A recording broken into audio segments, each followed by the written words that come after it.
And now, an Envision Financial podcast with Luke Smith on Canberra's 2CC. Luke Smith, good afternoon. Good afternoon. And I see you've brought with you a bodyguard today, so Yes. Can you do the honours? I can. So this month we're having a property discussion around various aspects of property investment, and Mark is a commercial agent at Raine Horne, so why not get him in and talk about some of the key attributes of commercial property, some of the hows, some of the whys, the wheres, and some key things that people should look out for, because I think it's a space that can be very, very powerful, and I think like all evil used for good, it can have very, very good outcomes. But we really want people just to be aware of the key attributes of that sector so that they can consider it as part of their broader investment portfolio, either inside or outside of super. So Mark, thanks very much for coming in. Welcome to the studio, and I promise you it will be a relatively painless process until you receive the bill at the end. Thanks for having me. Yeah, fantastic. When people hear the expression investment property, the first thing they think of is a little holiday house down at the coast, isn't it? But is that always the best investment option? Well, I might be a bit biased because I only really exclusively work in commercial real estate. But you know, through doing that, I have seen there are a fair few differences between investing in either holiday homes, residential investments, and commercial investments. Commercial investments come in quite a few different categories. Typically, the three main categories would be industrial, retail, and office, and they typically provide probably better returns than what you would find with residential. This is the interesting thing about commercial real estate as an investment, is that people just don't think about it as an investment option. They think of the holiday house or the inner city apartment. They can rent that out and make a decent return out of it. Yeah. But when you start peeling back the figures, you can make better returns in commercial real estate. Now, why is that? Oh, well, you certainly can. I think the main rule of thumb is the higher the returns, the higher the risk. So I think maybe when people hear the word property, they automatically think of residential property. However, with commercial, sometimes it's a little bit harder to get into and it's a little bit more risky. However, once you've got that tenant in place, it can be more of a set and forget. You've got someone for say 5 years paying a set rent with annual fixed increases, and that's when you can actually make those returns. All right, so that's really interesting. So if we think about residential as the go-to for most property options, a general rule of thumb or the current market environment at the moment, it's say 2.5% to 4% on a residential property. What sort of numbers are people looking at when you talk about that commercial space? How much higher is the income that they could generate?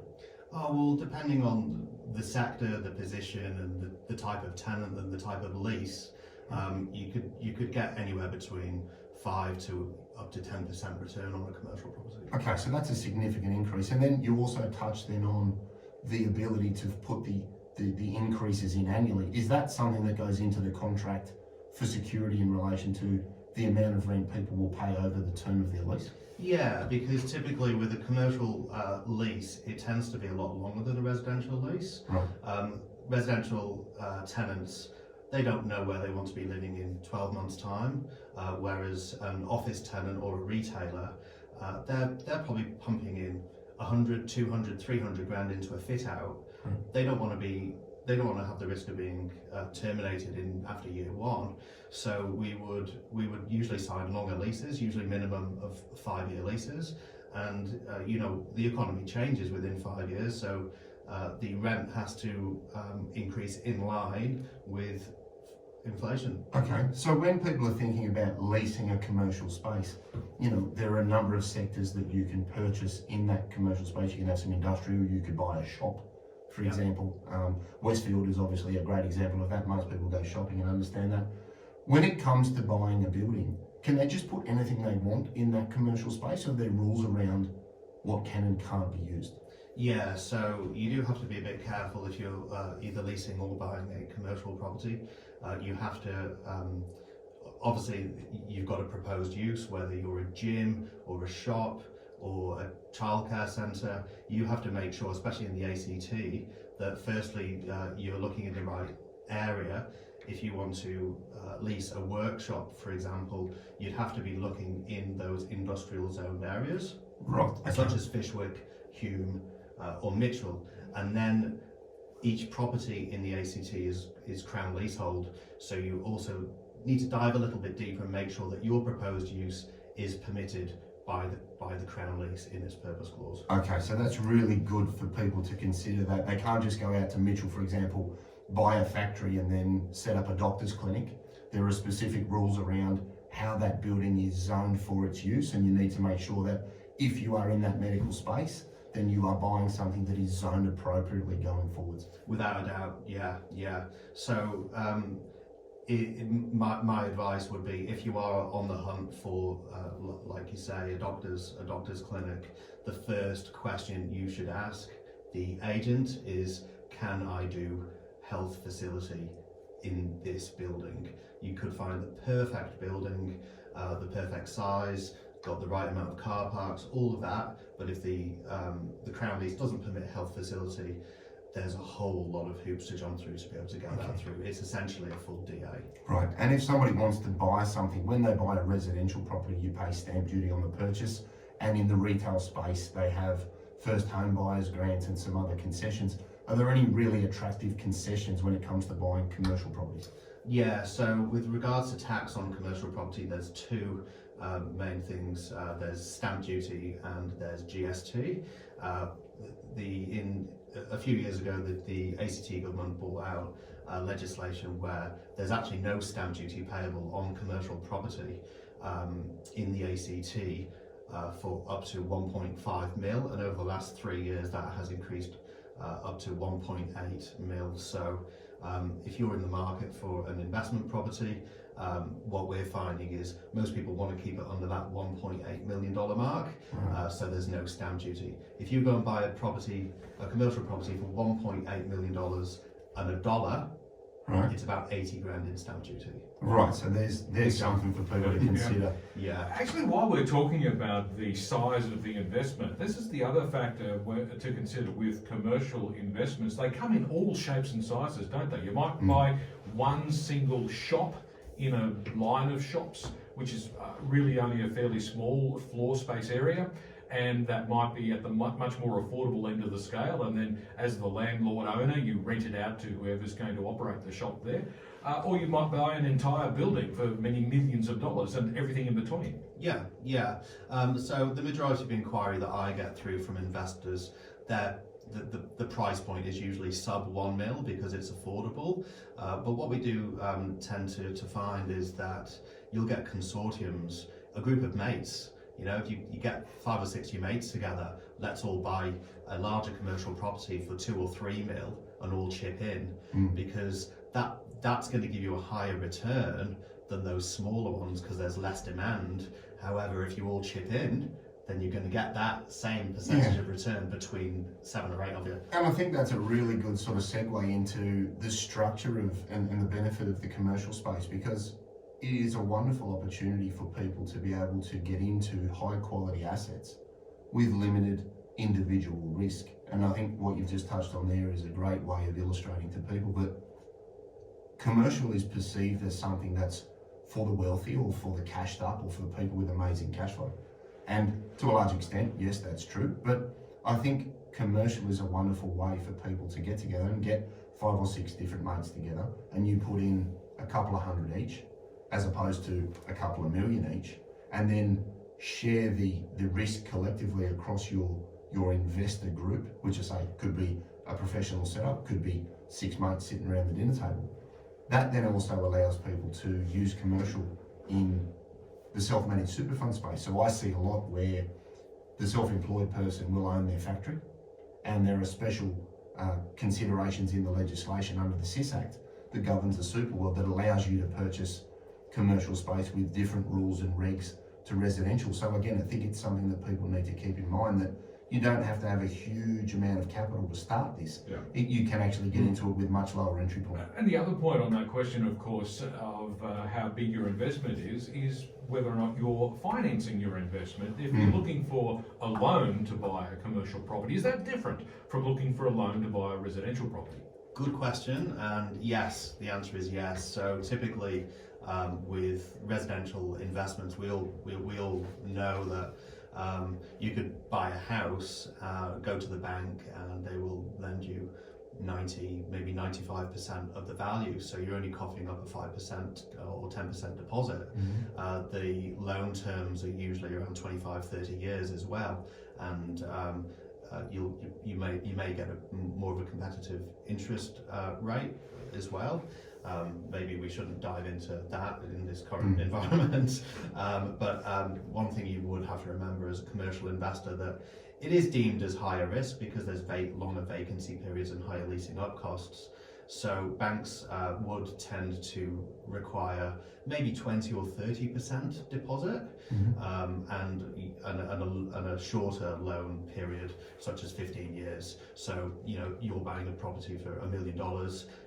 You got to cough up 200 or 300 grand in deposit, or have that equity in somewhere else like your house. Yeah. And I think that's a great way again of getting into that space without having a large capital outlay.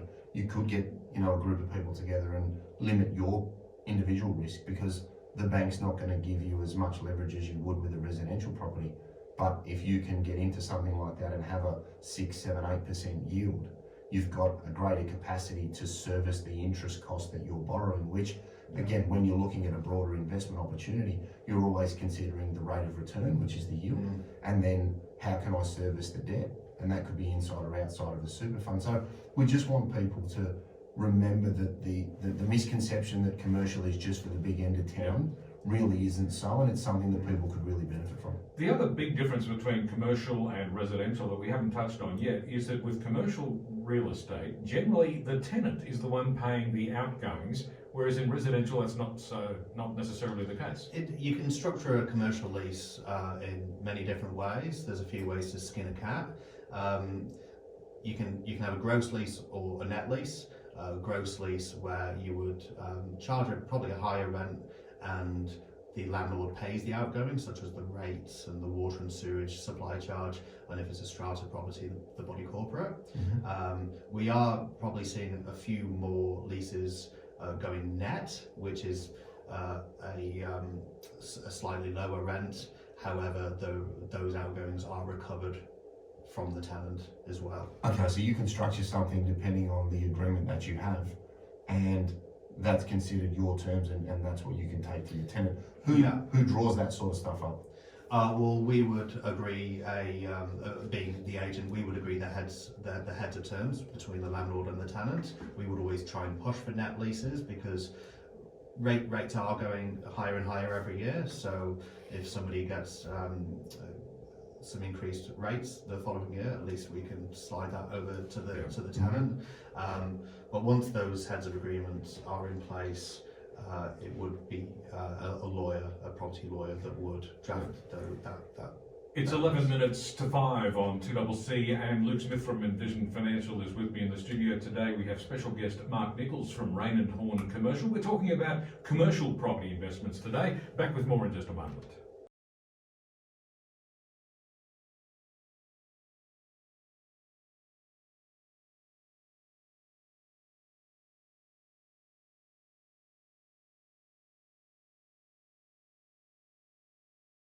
Seven minutes to 5 now, and it's a Friday afternoon, which means Luke Smith from Envision Financial is with me in the studio. And today we also have special guest Mark Nicholls from Raine Horne Commercial, talking about commercial real estate property investments. So, Luke, what are the key things to remember? Yeah, look, I think we touched on some key factors of the commercial space before the ad break, and I think the big takeouts for me are, one, there's a very strong yield available for the right type of property, and I think people need to keep in mind that we're not saying this is more or less riskier. Everything has its own risk components, and you need to make that assessment for you. But as Mark raised, you can get into these things with a much lower entry level, and don't just assume that commercial is for the big end of town and with big numbers. You could do a little consortium and get some friends together and do that, or you could buy a smaller shop and potentially spend less than a house. So I think they're two key things. And the other big one for me was when Mark said that there's no stamp duty on purchases up to 1.8 million. I think That's a huge saving, because I think you said it's about 80,000, isn't it, the stamp duty from that point onwards? Yeah, it is. As soon as you go over 1.8 mil, and that's inclusive of any GST. Right, so that's a huge benefit for people to keep under that threshold. And then it's also then about saying, well, where could I hold it? Commercial property is really flexible around, do I hold it in my own name? Do I hold it in joint names? Can I hold it through my self-managed super fund as a self-employed person? Yes, you can. So again, that's that certainty that people are after. What are some other, just touch on quickly the areas that people can buy into, the different areas of commercial space. Yeah, so as I said before, there's three main sectors: industrial, retail and office. COVID has had a bit of an effect on a couple of those sectors. At the moment, industrial is red hot, and that's because a lot of retailers have now closed their doors, and e-commerce, they're trading online. Everybody wants a warehouse. During COVID, there was stimulus to get your house renovated. So all these tradies and builders, they were thriving. They're all in the market to buy or lease warehouse and workshop space, and everybody still needs their car serviced. Okay. That's a winner. I think the last one, if we've got it on, is just touch on the zoning rules again for people about, you talked about the purpose of the building, so you can't just go and put a kids play centre in a certain space. Yeah. So if you're looking for a commercial property, for example, if you want to open up a gym, and an industrial warehouse would be a perfect property for that, because it's nice and big and high ceilings. Just make sure you ask the agent, whether it's me or whether it's someone else, can I do this use in this building?